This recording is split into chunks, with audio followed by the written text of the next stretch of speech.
What is it? Let me see. Whoa, is that real? Hey guys, let's go! No classes tomorrow. Oh, is that true? No. It says there are no classes tomorrow because of the strong incoming pipeline. Everyone is advised to stay alert and prepare. What? No classes tomorrow? Look at the sun. Is that a trick? Where did you get the information? On Facebook. But Facebook is not reliable site. Time is running. My assignment is not done. Oh, let's go.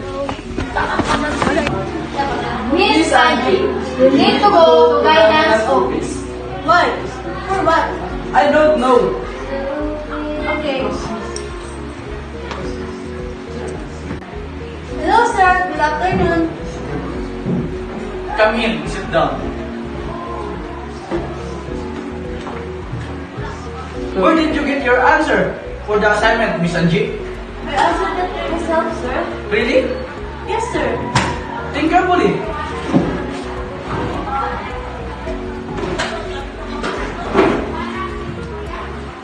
Oh no, sorry, sir. Did you read it first before you wrote it down, Miss Angie? Honestly, sir, I just copied it because I thought it was correct. Miss Angie, when you use the internet or other platform in answering your assignment or any activity, you must first think, let it know it's true, right? Learn this.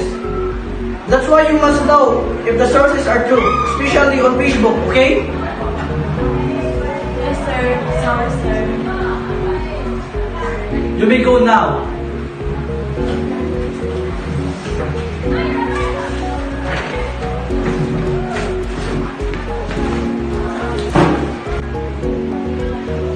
Oh, she's here! Bestie, come here.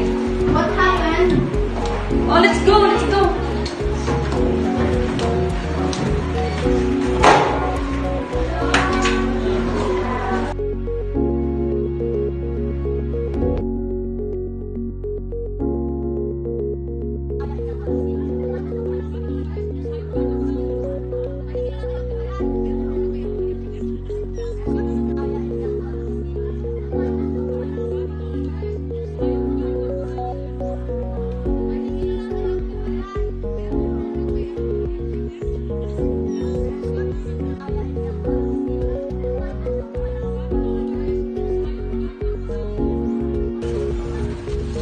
Guys, what she did yesterday was really bad.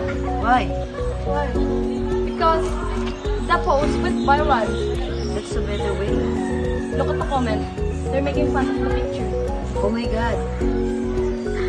Sure, just like because you don't think. Wow. Really? Hey! Are you the one you posted that? Why? It's true that you're in a relationship, right? You really?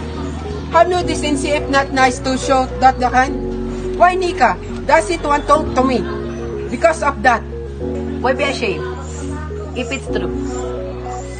Edited or not, it is still hurt. That time was supposed to be our closure. Gilbert is behind all of this. Because he's jealous and us. Nika, choose me, not him. Oh, sorry. If ever you're going to post something, again, sip it first. Fine. I'll just delete it. It's my fault. I already have so many enemies. How about you, Aliyah? Of course not. I'm so stupid. You should study to be media literate. How? Like this. Oh, I see. From now on, I will be a responsible and critical media user.